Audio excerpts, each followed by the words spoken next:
I'm gonna sit here on this dirty park bench and eat my fucking burrito while I wait for you chuckle fucks. Wait, where's my burrito? Oh no, it fell on the ground! I sat down and it fell on the ground! So, where are you, ACOD? It looks like you're at Microtech. Yeah, because I'm trying to find this Area 18.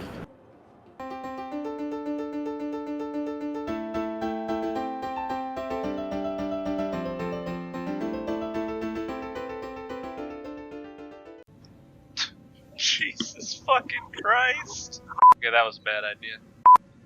Hello humans, it's your favorite giraffe here. I'm currently just giving you guys a little bit of an info, and that fucking intro sounds a little bit outdated. I haven't actually used it since I got back. Anyway, so some of you are probably going, Giraffe, what the fuck is this all about? You were in the middle of mining with a bunch of your short, stubby friends. I know, but I play Star Citizen. First fucking video I made when I came back, and lo and behold, Star Citizen has been fucking up. So, I'm making this video mostly as a way to say to everybody whose systems are all fucked up, sorry, that sucks dick. And if you cannot get into the convention, if you're still having trouble connecting because it is day 2 now, I'm going to give you guys a tour of the convention center. I've been looking at Reddit and a few other places, and I've noticed that not many people are doing like actual tours of the convention center to at least let people know what the fuck it looks like. And honestly, even if they were doing it, I want to fuck around and make a little fun video out of it, because, well, So, I'm currently in ArcCorp, as many of you probably recognize the apartment. They're not nearly as nice as the New Babbage ones, and I'm going to get together with some of my friends. We're going to take a tour of the convention floor, maybe fuck around a little bit with some of the ships that we will never fucking buy, and have ourselves a good old grand time. So, that is everything I needed to say on that, and I hope that you guys are able to get in tomorrow if you cannot. But if you can, cool. And don't worry, I mean, even if you did miss day 1, it's just fucking RSI ships, so, like, you know, whatever. Oh, not bad. This is 8,954. I had character 10,000. looks so fucking stoned out of his mind. What'd you spend 2K on? At 1K, a little over. I kept paying fines for my vehicle getting towed. This is I am so sorry. I must dance, for I cannot be seated, for I have been abandoned by the way. Oh wait. Oh, we got on the wrong train, but that's fine because we're headed straight to the convention center. Ta-da!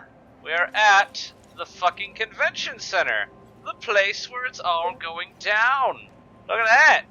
Look at that guy. And that. And that. I'm just trying not to have shaky cam, so you'll have to excuse me. And you can see that? Crippled motherfucker. ACOD, you got off the train, right? ACOD? You sleeping? I got stuck on the chair. Giraffe, you left the kid on the train. How could you? It's not my kid. It's your fault. You could have stopped this from happening. All you had to do was go to the clinic. You'll notice that there's a bunch of these guys everywhere, which is cool. I think you can buy their helmets, but I don't know that for certain, and I find it odd that they're not wearing any, like, armor that I can see. Anyway, let me get away from that loud-ass fucking music, and let's keep talking about Invictus Launch Week!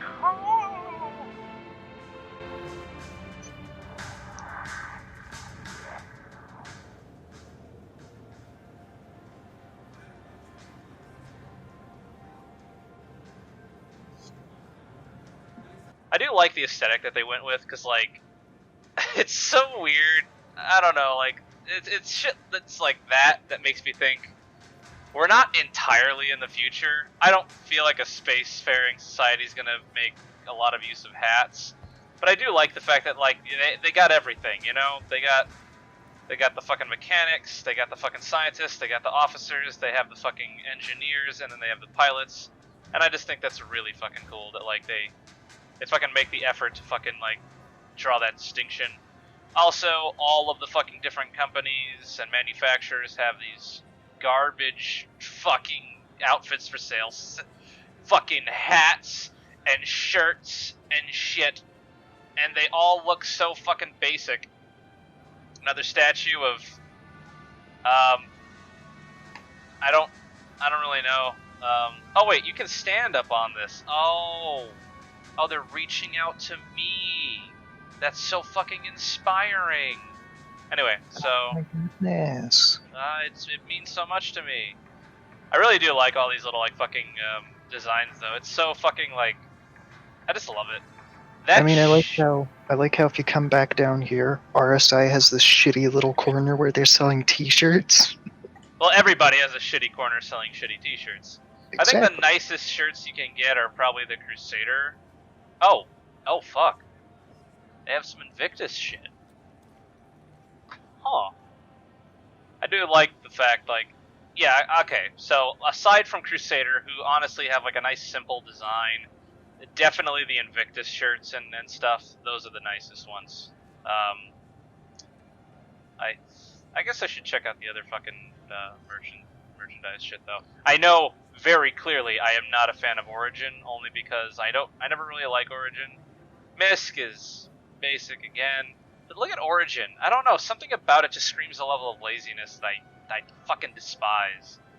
Speaking of despise, none of the vending machines work again. I mean, they never did, but I still don't like it. It's down here at the first like display. Ooh, do go on. Hear and witness that I do solemnly pledge, mind and body, that I will serve and protect the United Empire of Earth against all who would seek to harm it and its people. That I will faithfully discharge the duties asked of me, and when called upon, I will defend the Empire with my life. And I will be the sword and the shield, that I will not falter nor fail, but fight and win. And I swear to do all in my power to act as a guardian of freedom and justice, a champion of honor and valor, and as a true and proud member of the UEE Navy. That's a bit too much like an advertisement. It's absolutely a fucking this whole thing, Yeah. everything you're seeing, we are walking around inside of an advertisement. I kind of like this. This is like your standard fucking spread, you know, of like combat ships. Everybody's got one of these or has had one of these. Cuddy, Hornet, Retaliator. Which, granted, the Retaliator is more rare, but it's a really good ship, I think. Really oddly shaped though. It's like, I don't know. It's a little too long for me. I think the only thing they're really missing here would be an actual historical event display. Yeah, I don't think they have that. Alright, Because you'd expect it's like, and this is when we were at our fucking best. Don't you dare forget it, motherfucker. I don't think most militaries want to advertise that they are no longer at their best. I mean, it depends. But you usually see like one or two displays of like actual historical things. Oh, the Wreckless. We push boundaries to test the limits of what we can do. To say the impossible cannot define us. To move us all beyond where we thought we could go. To be the first, the fastest, the best. It's not easy. Luck is as important as skill. Failure as important as success. But we get better, and we learn. We get back up and try again, and we carry on when others can't. We carry on so others can. I'm glad that the fucking game has offered me the opportunity to have my own inspirational music that I'll likely get fucking sued for. Real testimonies on UEE service. Oh, UEEN service. Growing up, I never really... Hold on. No, this one I can't scroll. There's one over here that looks like you can scroll. Growing up, I never really thought I could be military. I was a rambunctious kid, to put it mildly. Wasn't great with authority. To be honest, I was on a bad road, and by all accounts probably would have stayed on it until a judge advocate set me straight instead of sending me to jail. Once I was in, I managed to find the one thing I had been eluding all of my life: a family. Oh my god. I mean, I'm sure they're actually on point and right. I mean, it doesn't sound like something you wouldn't hear from military personnel, but it's still just funny. It's just like, I could have gone to prison, but instead they just put me in the army. And that's when I found my purpose in life. I don't know, it comes off strange to me. Almost disingenuous. Absolutely, yeah.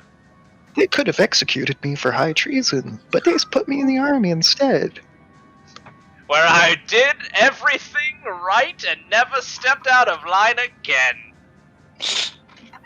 No, that isn't a scar on the back of my neck. What are you talking about?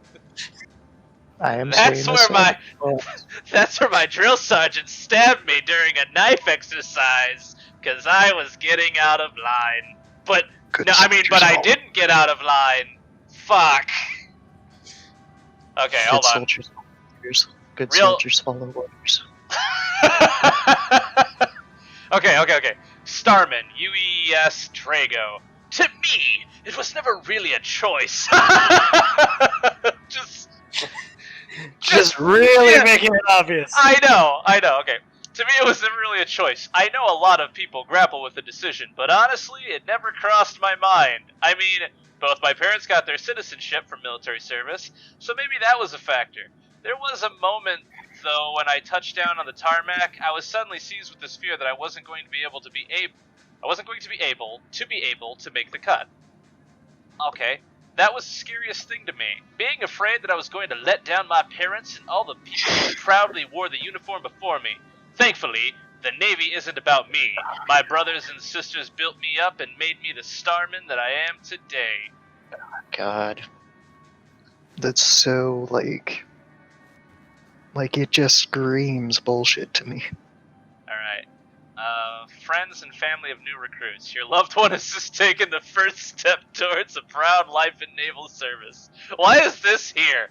You may have questions about what they will experience in basic training, the safety of the safety of your relative/friend, and what kind of contact you can expect during their training and subsequent deployment. We know that this can be a scary time for some people and hope that this will offer some peace of mind about the wonderful opportunities that can result from this decision. What can new recruits expect? Besides these buggy-ass fucking screens. Standard training begins as the recruit relies on McIntyre via naval transport. They are immediately given a choice known as the Rubicon, which is the final opportunity to reconsider the enlistment, after which the recruitments will be divided into groups and assigned to their training camp, known as a forge. They will also meet their divisional officer, who will be their first mentor to train them for naval service. After an extended period of intense drilling, physical fitness, and education in military theory and technology, the recruits will be transitioned into the candidacy phase of their training. During this time, they will undergo a series of physical, psychological, and intellectual tests. Oh, I can just do this and then... Oh, blah, blah, blah, blah. Undergo a series of physical, psychological, and intellectual tests to determine where in the Navy they would be a best fit for. Some may move to the Flight Academy, some to research, a few may even be detailed for Marine training, aka the people that can't handle the other stuff. Because at the end of the day, if you can't fly and you can't science, you can at the very least become a fucking awesome kick-ass fighter. Outside of a ship, that is. Oh god, we lost ACOD. Yep. Although I guess we never really had them to begin with. Alright. From this point thing on... is at ArcCorp, right? It's at ArcCorp, yes. Area 18. From this point on, the recruit will receive dedicated training into whatever discipline they've been selected for. This will account for the remainder of their training and will end with their first ship assignment, which will coincide with the next Invictus week unless there is a need for more specialized training. After that, they will deploy. No, that's it. Nothing about deployment. I mean, I think as a family member of someone who just enlisted, that would be like my first... The guy's face was glowing. That'd be like my first fucking question. How do you go about the deployment process? Like, who designates and where, and who can I talk to, and what deployment sort of systems and expectations should I have? Because I want to know where my kid's significant other by all kinds will fucking wind up, and how the hell they wound up there. Alright, I'm going to keep reading these testimonials because maybe some of you viewers want that. We understand that the first few weeks away from the recruit are the most difficult for family and friends, but we ask that you refrain from attempting to contact them. To help, all recruits will send a comm to let their family know they've arrived at MacArthur safely. But as a common practice, we want to keep the recruits focused on their initial phases of their training, as they can be crucial in their development. Therefore, we will restrict any inbound communications until after this blackout period ends. After that, you'll be able to contact them on a more regular basis, as comm access is a weekly privilege. Opportunities after service. Why is this not... Hello? There it is. Yep. While many of our personnel find that the Navy can offer a complete career, some are happy to take their experience and training back into the private sector as a citizen. You'll be pleased to know that honorable service in the Navy opens a variety of opportunities that may not have been available before, such as continuing their education on one of the Empire's many institutions, or transforming their newfound skills into a high-paying career in the civilian world. Regardless of which path they choose, your loved one will be well equipped to handle all the challenges that life throws at them, knowing that they have loving friends and family like yourselves, and a forever family in the Navy. I'm sorry, that one almost squeaked past me. Loving family and friends, but the most permanent of family in the Navy. Your parents, your brothers, your sisters, your children mean nothing before your brothers in arms. That's kind of in a fucked up way accurate, but still funny. I'm getting some vibes. Some less than good vibes. Are you suggesting that the UEE Navy is somehow part of some ridiculous, weird, authoritarian government structure? No, I think they should just hire someone better at writing. Oh, okay. I mean, all I'm seeing this is I'm thinking of the Starship Troopers movie. I was thinking exactly of Starship Troopers. They were so fucking on point with this shit. I love it. I think they should also find some new testimonials, because those ones feel a little like, they're trying to make it sound a little like somebody who's got like a nerve stapling is just. I don't think you should put the people, and I don't think you should have testimonials from people who could have gone to prison. Okay, speaking of which, Lieutenant JG, 128th Squadron. I'll just come right out and say it. The second after I signed up, it felt like I got hit by a ship because it was real now. I was gonna have to fight a Vandal face to face. Hell, was I even gonna make it through boot? I mean, I struggled to do a pull-up when I was a kid. What the hell was I thinking? Maybe I could try to get out of it. All these thoughts just ambushed me from the moment up to my Invictus. There was this lieutenant monitoring all the recruits who must have seen how terrified I was. I was fumbling with the seatbelt when suddenly the lieutenant was right in front of me. All he said was, "Calm down." I don't know. It was part Constellation. It was part Constellation, mostly order, but whatever magic he used, it worked. I wasn't totally calm when I hit my practice, but I found out everybody was freaking out too. That was our first bond. That's actually a really good testimonial. That one's solid. Yeah, that's better. That's a lot better. Like, that almost makes sense. Yeah. Leading Starman, UEES Croshaw. I'm sure you're talking to a lot of people who joined up wanting to be Arya, Riley, or Cal Mason or something. But me, I wanted to learn. To me, all the wonder of the universe was found in nuts and bolts, and shaving fuel efficiency by 3%. That was my rush. If you want to get your hands on the latest and cutting-edge technology and work with some of the greatest minds, the UE Navy is the place to go. Oh. Okay. Okay, so it sounds like they had the culty people almost at the front, and if you were able to handle those people, then you get the actual testimonials. Well, here's the funny thing. The culty people are on the left side of the statue. The more reasonable ones are on the right. Yeah. Okay. The UEE uses Invictus Launch Week as an opportunity to not only congratulate the latest graduating class of starmen and pilots, but also celebrate this newest group of recruits gathering to set off for training. All over the Empire, sons, daughters, partners, brothers, and sisters say goodbye to their loved ones before embarking to MacArthur to start their next journey in life. The adventure of service in the UE military. During this time, naval vessels dock around the Empire and let the populace see these brave defenders in awe. inspiring ships up close. Invictus is also a wonderful opportunity for the community to come together with local governments, businesses, and law enforcement to talk about planetary security and outreach. When did Invictus start? This may come as a surprise, but Invictus actually goes back several centuries to the days when the UEE was known as the United Planets of Earth, the UPE. Shortly after the First Tevaran War began in 2541, humanity suddenly found itself in need of an organized military force. At a size previously unneeded to this point, aside from the hostage situation with the Xi'an in 2530, there had only been local security forces under the control of the central human government. With humanity facing an imminent and overwhelming threat, a fleet needed to be raised and trained quickly. The Tribunal set out on an immediate call for recruits to create this army. Transport ships on each of the settled planets could load up volunteers and travel to the training facility on Mars known as Invictus. On the morning of 25-10-12, families and communities gathered at launch pads around the UPE territories to celebrate those that were going to defend against alien invaders. As the conflict continued, more recruits would gather on that day to travel to Invictus to begin their training. Over the centuries, the Empire has expanded, space travel has become even more accessible, and most recruits are able to self-report. The need for Invictus launch weeks has diminished. The spirit of it, however, is stronger than ever.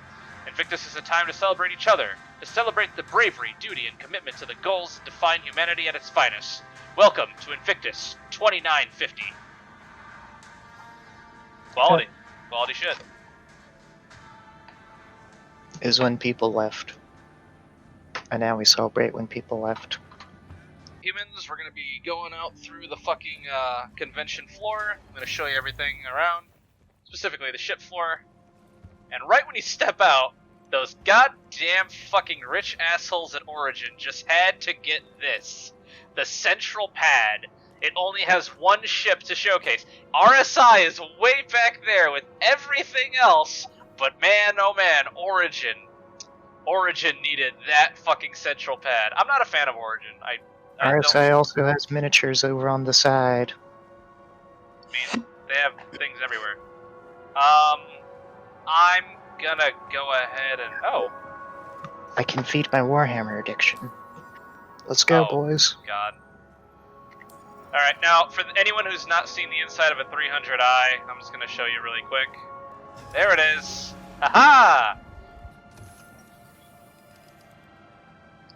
For those of you that don't know anything about the game and are just watching my video for some ungodly reason, Origin is all about rich, wealthy, comfortable living. That's why they have wine glasses in their fucking ship right next to the gun rack and fucking locker.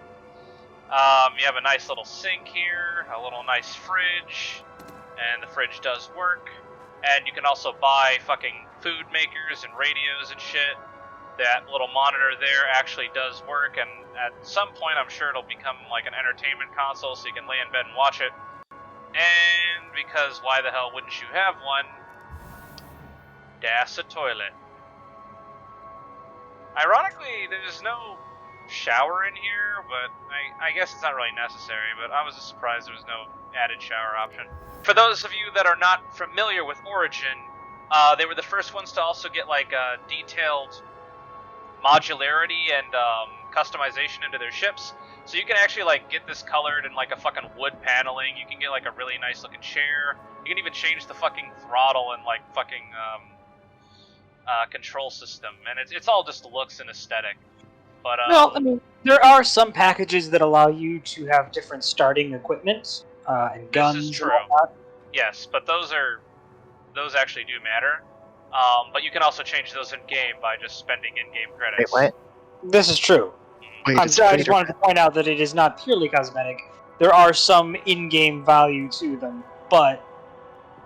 So I'm assuming Fleet Week means that I can just rent all these ships on display for free, then? You can rent all the ships that are available, yep. So for those of you that don't know about how this convention works, because I don't know why you're watching my video, but okay. So there's manufacturers for different ship companies in the game, and they all have their different ship designs and different purposes and so on and so forth. Today and yesterday, because I'm recording this on the 23rd and it started on the 22nd, those 2 days were dedicated to RSI and Origin, rich people ships, and a ground vehicle company called Tumbril, which designs mostly like rugged ground vehicles like like RVs and like, you know, personnel transports and buggies and stuff. And they're all, you know, they're in a different area, but I'm just going to walk you through the different ships. This is a ship that pretty much everybody ought to recognize. It's your standard Aurora, though this is the military variant with added missile options. And this is one of so many other ships that you can, in fact, board without having to fucking, There you go. Not a fan of this design. In one of my other videos, I called this a Space Winnebago, because it's totally a Space Winnebago. This is the purpose of it. You got the tiny little middle room with these two circular doors. You have your cockpit and your chair and your controls, and then you have a bunk.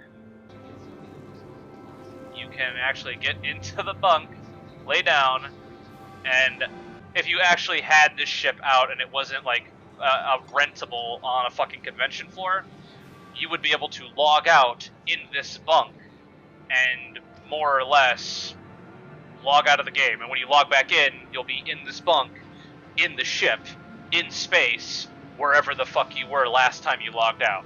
Because it's a persistent universe, and that's pretty much how that works. You just choose to log out in your ship, but you have to log out in a bunk.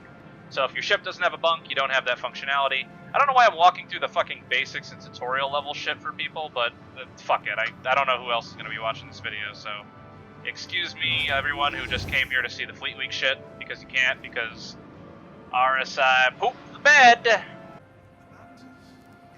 The Mantis is exactly what this fucking automated voice is saying.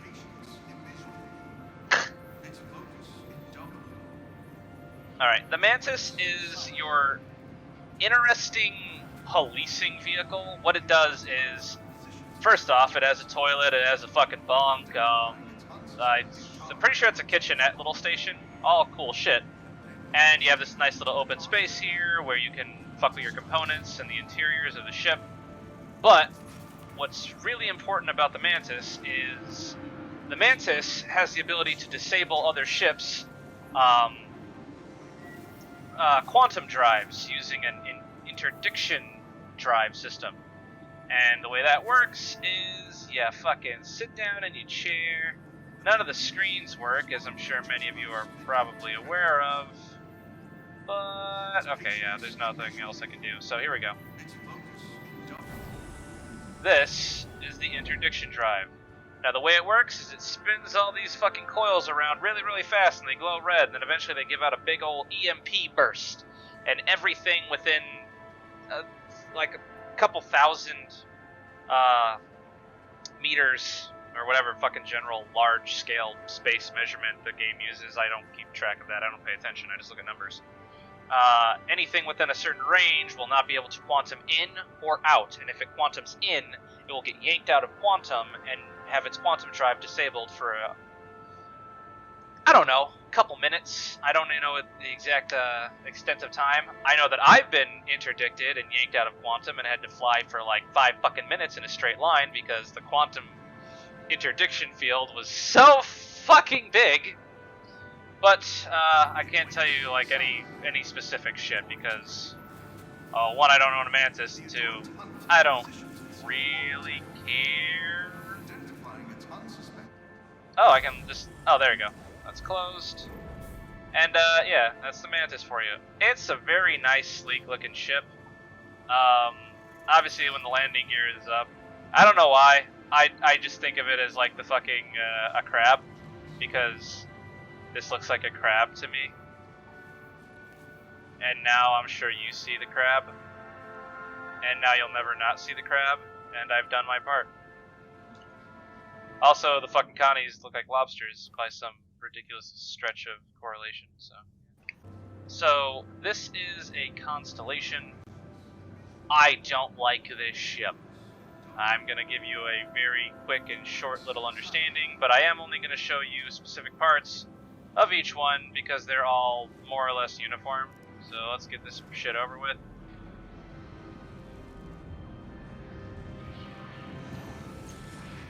Oh god, I should... Okay. Ahem. this is the crew quarters. That's the fucking kitchen table. And honestly, the crew quarters are really nice. You know, I don't know why they have 5 lockers for a ship that only has... Hold on. Just need to be bothered by this guy. Wait, Sage, is that you? Hi. Fuck off. You know, when I first saw you, there was a weird visual glitch where it looked like you had frosted tips, and I was just like, oh yeah, this will be the douchebag that ruins my fucking tour. I don't know why there's 5 lockers for a ship that has a maximum crew capacity of 4, because that is bunk 1, bunk 2, and bunk 3 and 4, and that's it. That's all the bunks. Don't know why. One person's awake constantly. God, what a nightmare. That's a alternate. toilet shower combo, neato. And that's some stuff in that fucking that area there. This is the bridge, and frankly, I have nothing against this bridge. It is a nice bridge. I do, however, have everything against the fact that none of the internal lights are on. This is your standard central fucking pilot seat. Those are the 2 like secondary co-pilot seats. I don't know which one this is. I don't entirely care. But I do like the dual turret system. It's pretty much what happens. You can go into the lower turret, or you can go into the... Hold on. You can go into the upper turret. And you go into both. The lower turret, however, this is one of my problems with the Connie. This is like my chief complaint with the Connie. I'm gonna sit. I'm gonna go into the lower turret, and I'm going to aim down. You know, aiming down where the fucking entire point of the turret is, right? That thing. You know, that thing. I aim down at my own feet. That's how this thing is fucking designed. You shoot at your own fucking feet. You can't see past it. Everyone's been talking about how, like, why don't you just flip upside down? Other turrets do that, and it's like, yeah, you should. That's I don't like that. I mean, I have other reasons not to like this ship, but that lower turret system is just kind of silly. But there's also like there's other things. I mean, the Connie is lacking in a lot of things. A lot of people just like the Connie because it's a big ship. And I can respect that. I can, but it's just not me. So after the bunks, we have the... we have the cargo hold, which lowers down into, onto the ground. And, there you go. Do we have any idea how long the rent on this lasts for? No idea. Probably not too long. Probably Fleet Week. Maybe a day. Side entrances and airlocks. I appreciate this a lot.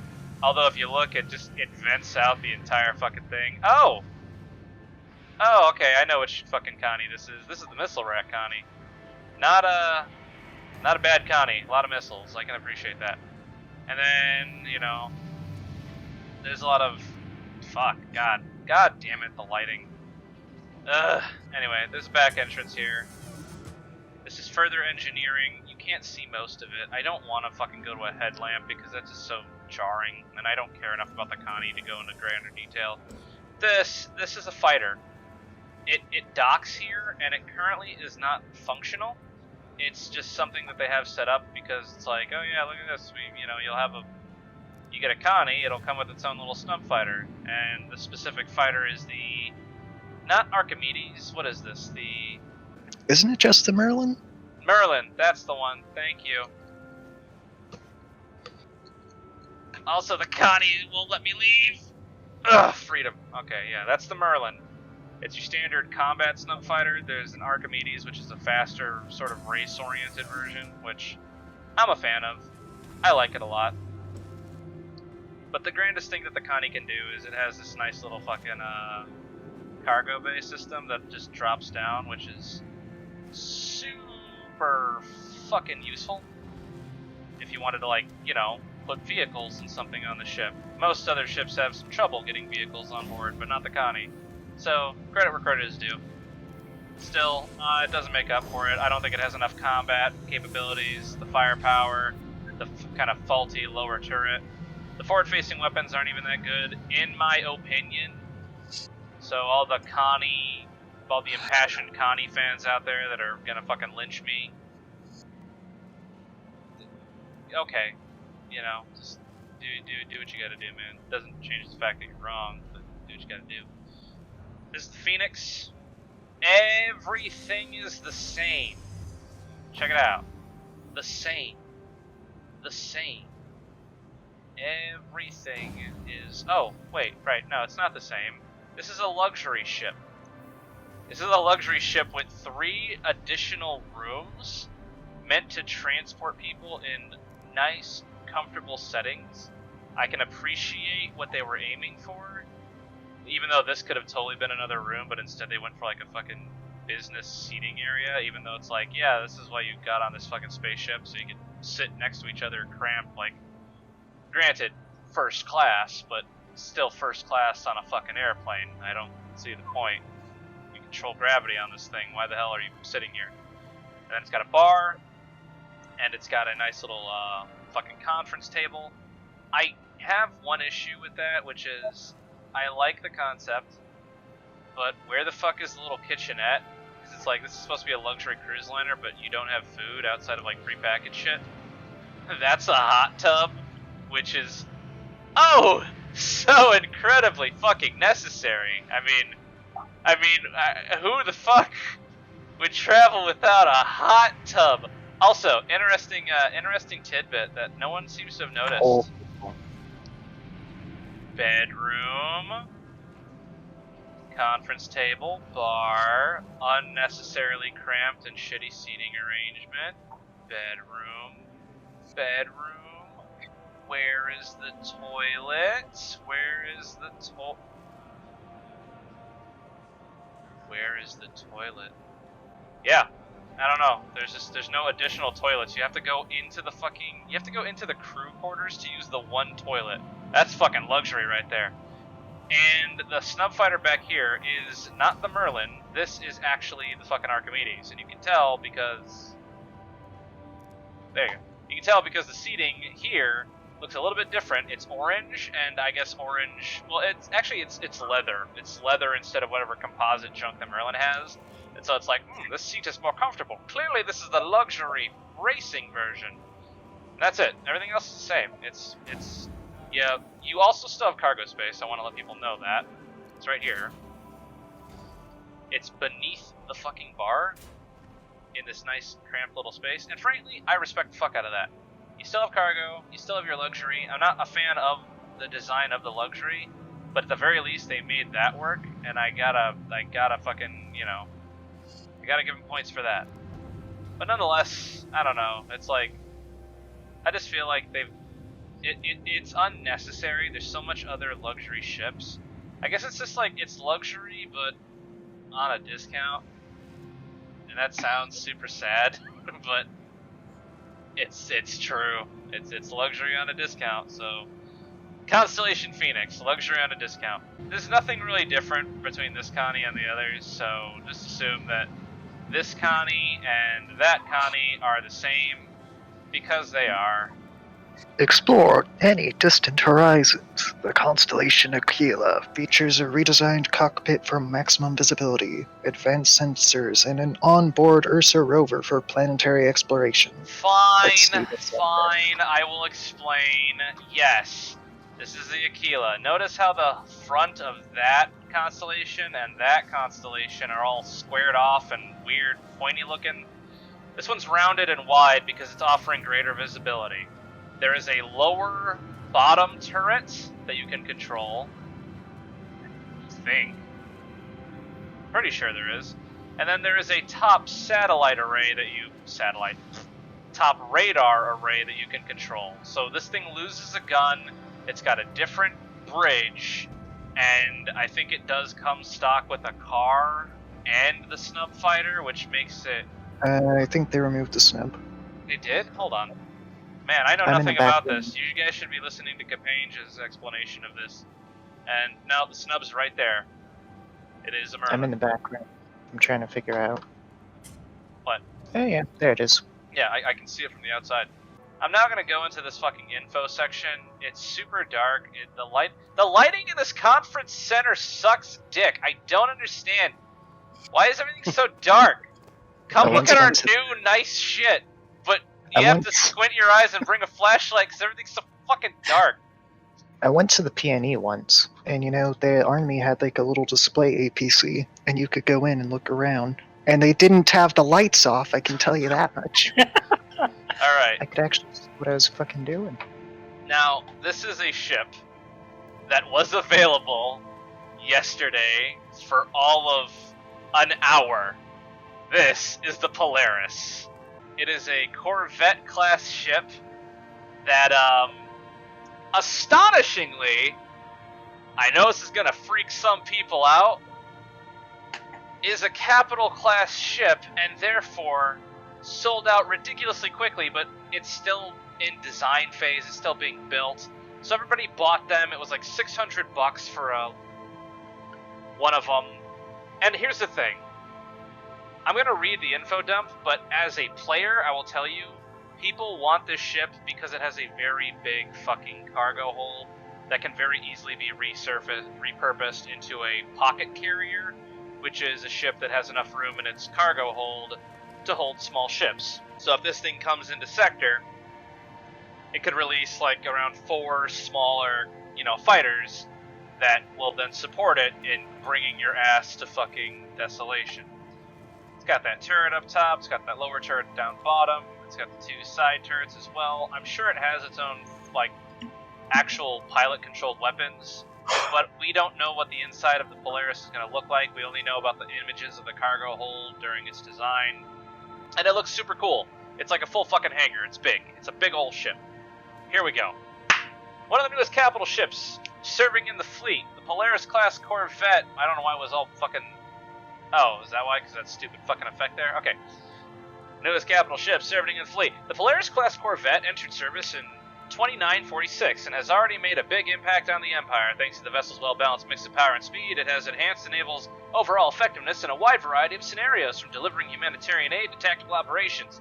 Under command of Captain Lucia Franco, the UEES Polaris has shown how essential the Corvette's adaptability is to ongoing war effort. Recently, of note, the Polaris and her crew were on extended patrol in Tayak when they successfully halted an attempted incursion by a Vandal scouting party, potentially deterring further enemy action in that sector for the foreseeable future. Captain Franco, I keep thinking of James Franco. I know. Okay. As long as we're all on the same page. So anyway, Captain James Franco, who has officially now been in everything. Yeah. Captain Franco attributed the vessel's above-average quality of life standards to the combat effectiveness of her starmen. AKA, it's a good ship, yes, it's really fucking useful, and it's smaller than most capital-class ships, and I think a lot of people will get a lot of love and have a good time using this ship, but we won't know until the damn thing is available and flyable, and above all else, purchasable, because all the old early ones were sold already. I don't even think it lasted an hour. Now, because RSI decided there's just not enough constellations, here's the Constellation Taurus. I don't like the Connies, and I'm sure people have figured that out. But there's one thing I have a problem with this ship. See how the bridge looks? That was supposed to be a feature of the Aquila, and they slapped it onto this ship because apparently it's not just the Aquila anymore, and I find that so fucking weird. And the Taurus is short version. Taurus is super good freighter. It's really good at hauling. That's what its job is. That's what it does. The end. Okay, now Invictus Launch Week celebrates the Navy's best and brightest, but no celebration would be complete without mention of the hard-working crews aboard the UE Merchant Navy Fleet. These civilian-owned vessels are a vital part of the military supply chain and work tirelessly to ensure that those serving along the front lines have the provisions they need. For years, the Merchant Navy has relied upon the RSI Constellation Taurus to successfully complete those dangerous runs through hostile territory. Why would Merchant Navy vessels go through hostile territory? I don't know. With a streamlined chassis that can handle more cargo than any other Constellation variant, even though the Connies aren't that great with hauling cargo in my opinion, the Taurus allows each run to be maximized for efficiency, even though they could just go with a different ship. However, it still provides security above many similar freighters thanks to its utilization of defensive technology developed by RSI for its more military-focused ships. One Merchant Navy Taurus, the Alouette, is a particularly welcome sight for the brave starmen serving at listening posts in Kellogg, delivering supplies and much-needed care packages. It's no wonder that many captains are eagerly waiting for the 2951 Taurus to be brought into service. I respect the living fuck out of Merchant Navy. I want people to know that. They are the people that die before the war even starts, because supply runs and supply chain is incredibly important in any war effort, regardless of what year it is. But I still hate the Constellation. Do you want to hear about the Winter War? You respect the men and women who pilot that Constellation, but you hate that they have to pilot the Constellation. God damn it, give those poor bastards a caterpillar. I'm pretty sure this room is the exact same. It is the exact same. Well, there you go. Now we know about the ship floor. On to the vehicle floor, because people are watching this 2-hour-long video to learn everything about the shit they can't see. It feels like I'm rubbing it in your face because you can't get onto the server, but in reality, I just keep making note of it because it's bullshit. It shouldn't be happening. I mean, they should definitely extend this event. Like, if their servers can't handle it, then they need to. They need to like extend this.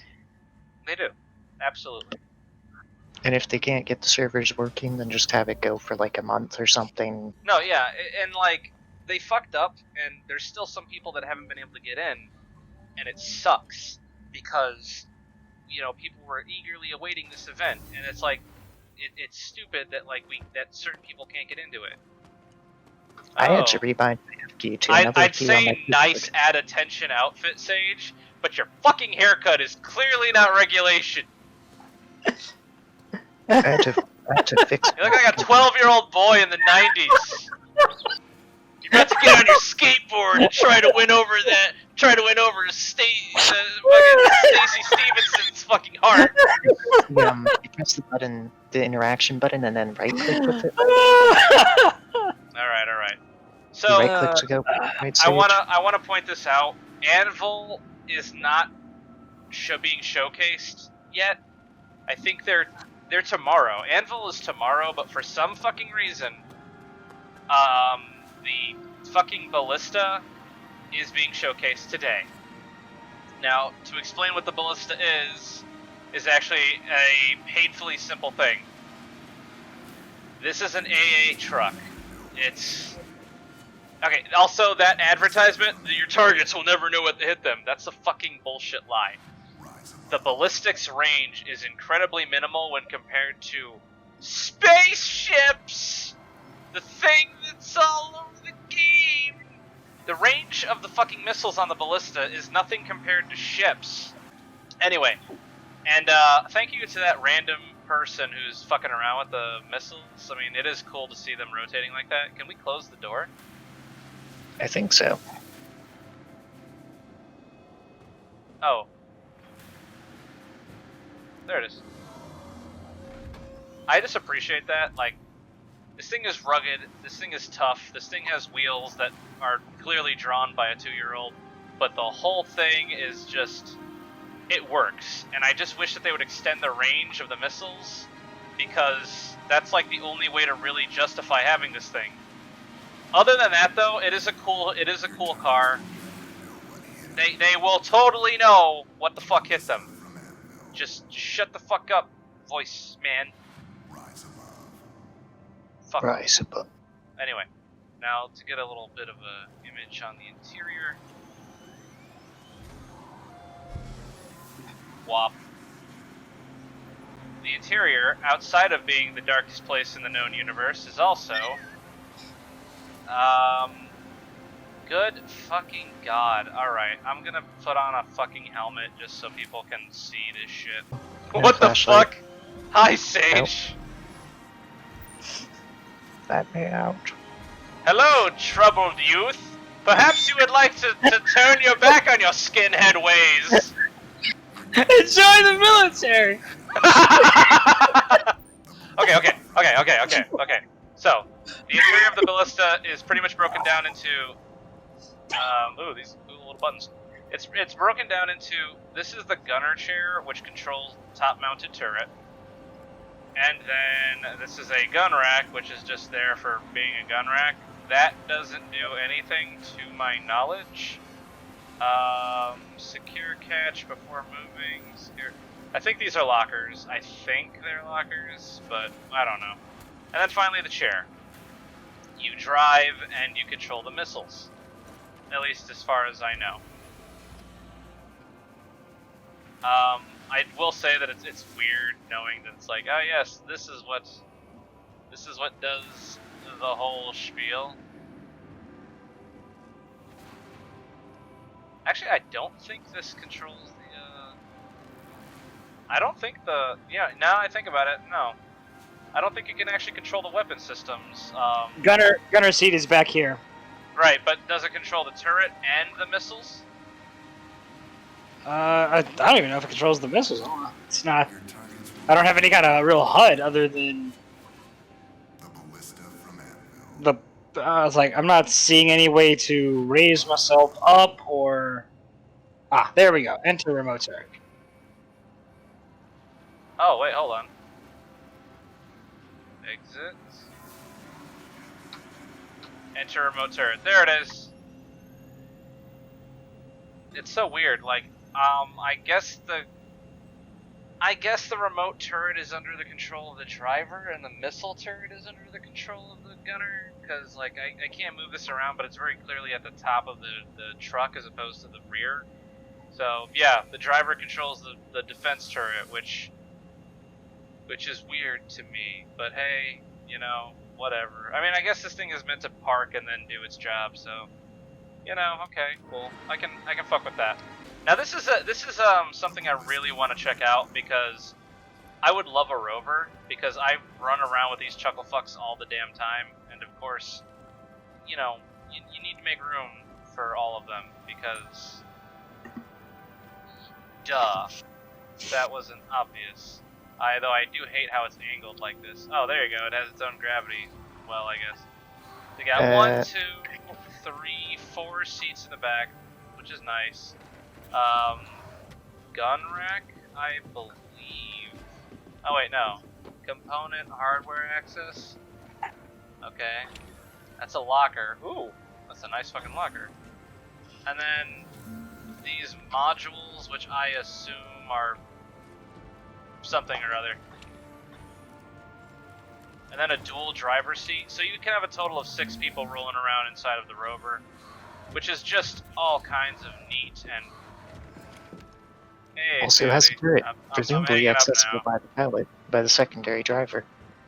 Can you access the turret, Sage? Yeah, I can access the turret on this thing. Oh wait, I can enter the remote turret as well? There might be 2. I doubt it. But It looks like I'm in like a front turret. It doesn't look like there's another turret on there though. I keep hitting There's the access turret. remote turret, but I can't, so it's are probably... you Okay. moving around? Yeah, only it's probably... one. Yeah. Which, you know, that makes sense. Still cool though. Okay. I like this. Now, granted, the only thing I drive is a buggy because I'm not gonna pay money for anything else. And frankly, as much as I like this, we don't do enough planet-side stuff. But I would love for there to be more planet-side stuff for us to do. Oh god! Oh god, no! Oh! I'm alive! Oh, me and Sage got out of our chairs at the same time, of course. Okay. Welcome. We're Okay. alive. We're free. Okay. So yeah, that's the Rover, and like I said, I want the Rover, but I'm only gonna ever buy it with my money in game as opposed to my money in real life, because no. Let's not forget that one of these Tumbrils costs more than the starter edition of this game. Yeah, but to be fair, one of these Tumbrils... No, there's no excuse. There's no excuse. There is no excuse. I do like this Tumbril, and this is very recent. There we go. Turret Tumbril. Yeah, turret Tumbril. This is exactly what people need. You know, we need to be able to fucking just... You're also able to change the turret weapon. Capable of fitting a shield generator, enhanced power system. I like how it's giving me driving controls, even though I'm on a fucking turret. If there were pedals up here that allowed me to drive the car while I was pointing the turret, that'd be fucking terrifying. Capable of mounting a size 1 weapon. Oh, that's not too bad. I mean, some ships have 2 size 1 weapons on them, so that's pretty good. Yeah. So it's capable of, of engaging a lot of small fighters and snub fighters, which, fuck yeah, cool. Yeah, kind of what you'd expect, you know? Although, really, I'm sure it's all about anti-personnel, because fuck people. Yeah. Anyway, so, this is pretty cool, and I will give credit where credit is due. The Tumbril is awesome at exactly what it needs to be. That was awesome! Did you guys see that? Yeah. I'm gonna do it one more time. Watch me get in, and then get out. Alright. Okay, you ready? Yes. Okay. Watch the turret ring. Yeah. That's a nice little locking mechanism. I Welcome like back, that. Your Majesty. What the fuck? Oh god, no, I'm stuck in a loop. Stuck in a loop! No! No! Welcome No! back out, Your Majesty. Stop bowing to me in help! Okay, I'm good, I'm alive. The Tumbril is a nice car. It does get the job done. I think this is the one with the shield generator, or... Yeah, both of them can have a shield gen. This one has a missile. Ah, yes, right. So the missile one. Which, 2 missiles actually, though I'm assuming they're probably size 1, or maybe at most size 2. But the Tumbril is still just a 2-seater vehicle, and it's like, at that point... Again, I don't have a lot of use for, like, fucking non-urban vehicles, and the buggy still does the job, but... Tumbril Cyclone. It's a very nice, rugged buggy that can go where, honestly, the Grey Cat would never fucking hope to reach. A battlefield equalizer. The Tumbril Cyclone AA comes equipped with the surface-to-air missile and countermeasure package to provide cover for ground troops against airborne targets. Oh, this is the RN. What does the Yeah, RN this is do again? Stay mobile and aware of the Cyclone RN. This light reconnaissance vehicle is a perfect solution for scouting runs, providing fast and detailed scans of terrain as well as beacon placement. It's the exploration. So it's got a big-ass computer in the back and nothing else. Okay. Presumably. Well, fuck. There's a standard Tumbril Cyclone that allows you to load cargo onto the back. A singular. We fucked around with it before. I don't know. I like that one. I like the fact that you can put cargo on it. I think that in and of itself is kind of a very nice redeeming quality. But Giraffe, you're missing the greatest advantage that Tumbril Cyclone offers against its Grey Cat competitors. Which is? The Grey Cat explodes when it touches anything. Shut the the fuck Tumbril up. explodes when it touches almost anything. They're very different. Well, I have to give you that. Now, for everybody who's playing the game, you know what the fuck that is. That's the tank. Everybody wants the tank. The tank costs $100 real. You want the tank? Good fucking luck. Here's the thing. So, for those of you that don't play Star Citizen, you have to remember, you can only spawn vehicles in specific locations, but you can take them anywhere. I have a ship called the Avenger Titan. I can put my Grey Cat buggy, a tiny little 2-person car, in the back of it, and I can take it to a planet and then drive around on the planet's surface in the Grey Cat buggy. Awesome. Cool. Functional. Great. You need a very specific kind of ship to be able to transport a tank. It's a tank. It's a lot of space. It's very tall as well.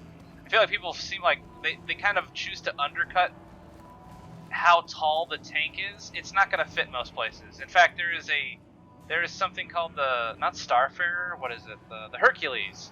that is designed to transport tanks. And I respect the tank. I like the tank. But I do not live in the illusion that, like, the tanks are going to be that grandiose and that commonly used, because they're tanks.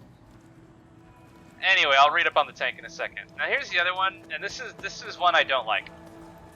This is Origin, the rich people who make things for rich people, and my problem with it is that they made a car with guns on it. The alternative is a car with missiles on it.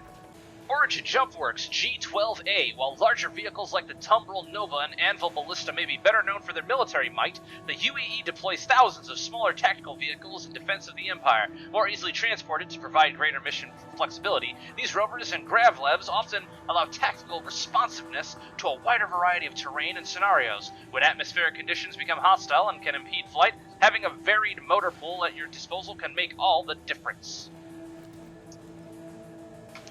I'd like to make mention real quick. The racing variant has an EMP device in it. That's the one, yes. The racing variant has an EMP, because why the fuck not? One of the newest rovers to join the ranks is the G12A from Origin Jump Works. While it may have the sleek lines the manufacturer is known for, the G12A is reinforced with heavier armor and fortified wheels, and comes armed with a full defensive and offensive suite. While deployed, it will initially serve as a patrol vehicle for landing sites located in active combat areas with severe weather patterns, which I find fucking ridiculous, because I cannot imagine that this thing will actually be able to take the kind of crazy weather that some of these planets can dish out. I just don't believe it. But again, it doesn't formally exist yet, so, you know, benefit of the doubt. Also, I hate the way it looks. It looks like Tom Cruise should be driving it in his newest movie. I'm from the future, shut the fuck up, I'm Tom Cruise. It looks like the newest, very sleek car from that Super Future movie that's only going to have one installment and probably going to flop. I'm just going to say this, okay? Anyone who's seen The Island knows how ugly that car is. It's so sleek. And so shit. Alright. Tank! First utilized in the Second Tavarian War, the Nova Tank has made a triumphant return to battle in 2948 thanks to the efforts of the recently reformed manufacturer Tumbril. Recently reformed manufacturer. Was Tumbril involved in something crazy? I know a couple companies were. I know Aegis was. Anyway, yes, humans, Star Citizen has a history, and a lot of the corporations and companies and even NPCs are involved in it, and it's actually pretty cool. It's worth a read. Ahem. Military historians recently recount the original Nova's tank performance in the 2605 Battle of Corin Pass, where 3 tanks held off an entire Tavarian strike team for over 16 hours. I loved the movie Fury. It's a fantastic fucking film, and if you haven't seen Fury, you should check it out. That's definitely a reference. Probably to the real-life equivalent of Fury. I don't know if it's based on a true story, but I like Fury. Good tank movie. Okay. Nova tanks held off an entire... tank held off an entire Tavarian strike team for over 16 hours. While much credit is due to the brave soldiers who fought so valiantly, like all of it, it is hard to deny that the tank's resilience and ferocity allowed for the UAE to prevail that day. Though they are more commonly found in the Army's arsenal, because they're tanks, you'll find that the Nova tank are practically a pivotal role in the Navy's combat operations. I don't, though. Protecting tactical encampments across the Vandal front, its mobility means that it can quickly and efficiently redeploy to provide combat support where needed, and its resilience to extreme temperatures mean that the Nova can be posted in any number of environments. Knowing they are protected by the Nova's battery of arms allows pilots and starmen to work more effectively and creates a safer empire. I don't know anyone who wholeheartedly believes that a tank is what you would call adaptable. I mean, yes, it's heavily armored, it's heavily gunned, but it's just it's mobile artillery. It serves a very specific purpose. And it kind of sounds a bit like when the American government talks about the Abrams. Now hold on. Anyway, humans, that is May 22nd and May 23rd for the convention. And yeah, so that's been Tumbril, Anvil for some reason. Origin, who only brought one ship to the fucking party. And Sage, leave that fucking guardsman alone. And RSI. And again, I have nothing against RSI. I have nothing against Anvil. I have nothing against most of these companies, and I do like the shit that they put out. It's just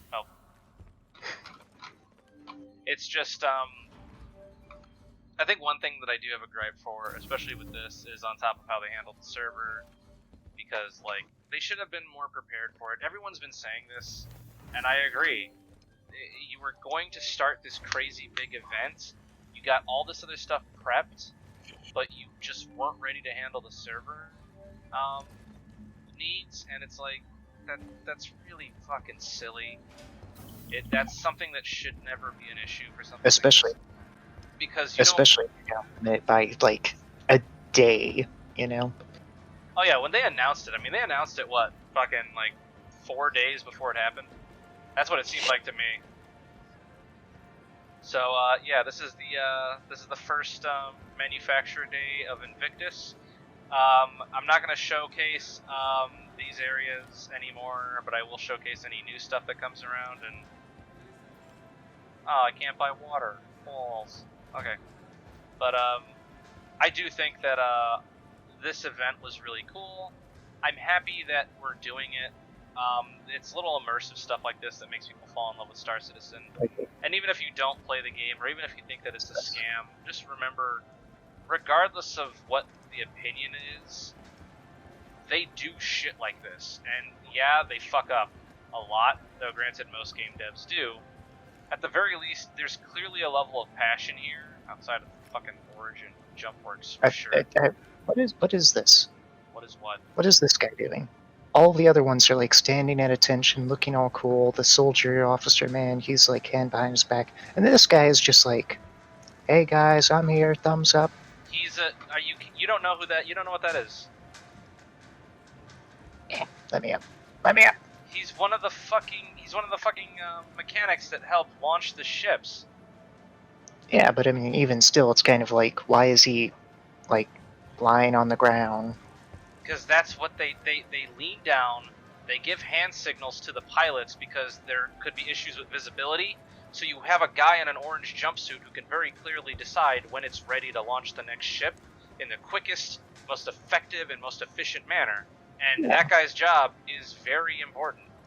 Yeah, but it's like, you don't have the officer here barking orders. You don't have this guy... I'm sorry, but if an officer was barking orders at you, would he not be having his hands behind his back? I mean, depends. This guy's not even wearing his helmet. He's just standing there. The scientist guy. I can buy that. That's the scientist. I don't know what this person's meant to be. I guess just generic flight suit person. No, he's a mechanic. Maybe. He's a mechanic. Like, maybe an engineer if engineering doesn't fall into the purview of science, which is always a toss-up.